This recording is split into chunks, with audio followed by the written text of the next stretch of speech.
Hey everybody, it's Jason Blaha here, and it's time for part 2 of the Q&A, so let's go ahead and get this started. Alright, first question, and I'm going to assume this is a serious question and not a trolling question.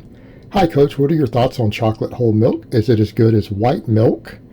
And how can you adjust your calorie surplus every week if you want to keep gaining half a pound a week?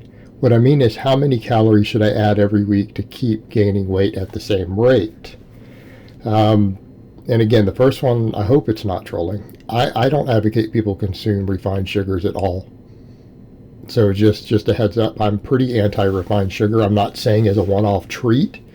Maybe on a Saturday evening out with your girl to have some ice cream or a slice of cake or something on date night for dessert.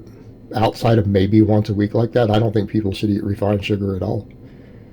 And I don't care what anyone thinks about that. They can argue about that all they want. Enjoy your diabetes and cancer. Fuck you. All right. Next part. How do you adjust your calorie surplus every week? Use the scale. You use the scale and you adjust your calories. If you're gaining muscle rapidly because you're a novice lifter and you're training hard, your training loads are going to burn more calories and your NEAT is going to go up.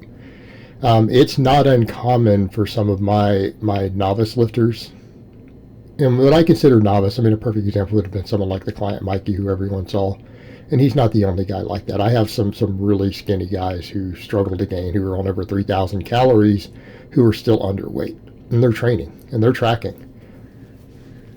So you could find very quickly that your maintenance calories might go up by 1,000 calories or 1,200 calories while you're still a novice. It's actually pretty common. So how do you determine how much it goes up by?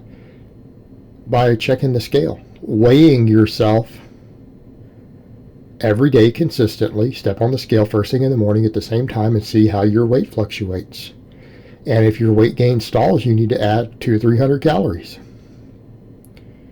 Right? This isn't difficult. As long as you know how many calories you're consuming and you know what you weigh day to day, you can control perfectly how much weight you gain or lose. Okay?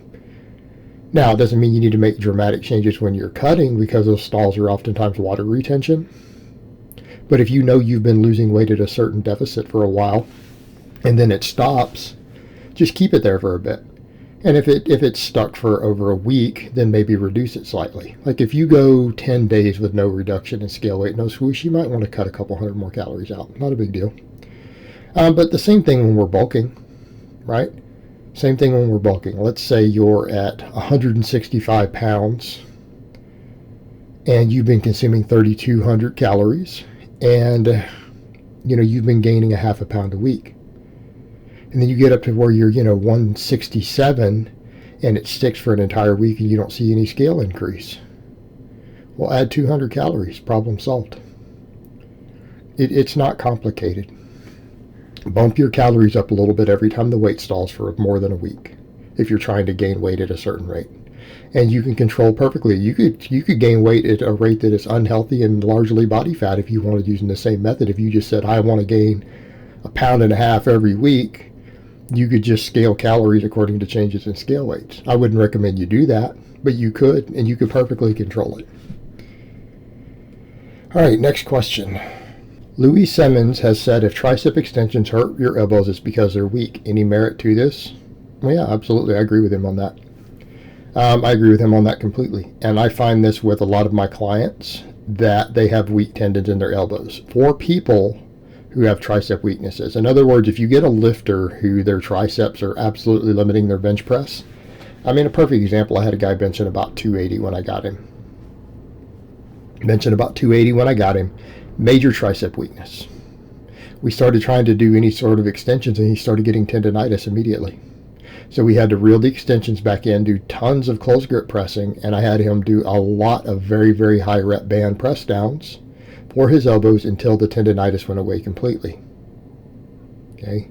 And I still make him do large amounts of those. Why? Because he had weak tendons. And usually when your elbows hurt, it's not the joint that hurts, it's the tendons on the medial and lateral head of the tricep of where they inserted the elbow that hurt. And because your tendons are undersized and weak there, right? You need to hypertrophy those tendons, and you need to train those tendons, and you need to help build more blood flow to those tendons. Well, I recommend tons of band press downs for that with very high reps. I'm talking about 10, 15 reps. I'm talking 30, 40, 50. Very, very high rep band press downs to build the connective tissue up. So what he means by your elbows being weak, we're not talking about the bone in the joint. We're talking about the tendons around it. That's what's weak, and that's what's causing it to hurt on extensions. Okay? That's absolutely what's causing it to hurt. And I'm not saying there aren't certain types of extensions that aggravate it more than others, but there are things you can do to get around this. And I think bands are probably the most elegant solution, most efficient solution. And I think that you need to be doing them, especially if you're going to do certain sort of exercises.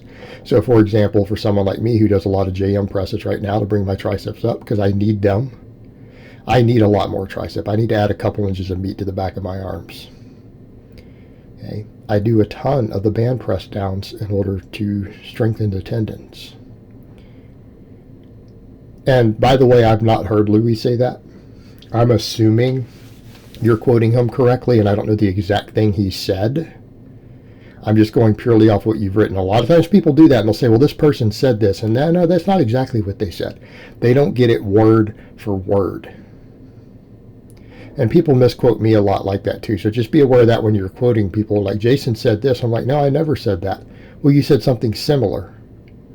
Well, what you interpreted as similar to me means nothing even remotely close to what you just said.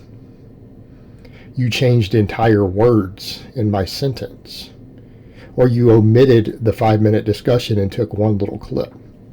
But I could see Louie saying that, and if that is what he said, I think what he would mean in that case is that the tendons in the elbow are weak, in which case you need to hypertrophy them. Right? You need to build them up. Weak tissue needs to be hypertrophied. That's how it works. All right, next question and last question of the week. Will any muscle mass lost during the lockdown be able to be regained quickly once back in the gym? Give us hope, coath. It's going to be dependent upon a lot of factors. In fact, I have an entire video coming out on this. It may or may not be public before this Q&A comes out, because I tend to do these Q&As up to 3 weeks ahead of time. And a lot of people don't realize that. But I definitely have a video in the queue to come out that tells you that you need to continue to do body weight movements and band work during the lockdowns. And the people who do the most of this stuff are going to bounce back the quickest because, number one, they're going to retain more muscle. In some cases, they'll retain all their muscle, and in some cases, they might even have gained some muscle, depending upon how advanced they were and how hard they pushed these movements. Okay. Number two, they're going to be in better shape, better conditioning, better work capacity. They're going to be in a much better position to regain muscle, right? In fact, they may even benefit from lower volume training at that point. If you've been doing very, very large amounts of volume of body weight and band movements, you've probably desensitized yourself to training volume. But if you come in and you do really hard training, sets to failure, moderately heavy weight, you're not going to need a whole lot of training volume to bounce back and make a bunch of gains. Okay, because you've already desensitize yourself to volume, but you're ready to push loading harder, and you will respond amazingly well. Now, people are going to say, well, what about the people who chose not to do this stuff? Well, fuck them. Fuck them. Right? Because I've told everybody they need to do this stuff. I've told my clients they need to do it. I've told everyone on my channel they need to do it. And if people do not listen, and they're too lazy or too stubborn to listen, why bother to try to help people like that? I'm not interested. I'm interested in helping tons of people. I want everyone to get strong. But if people don't listen to you, they're useless.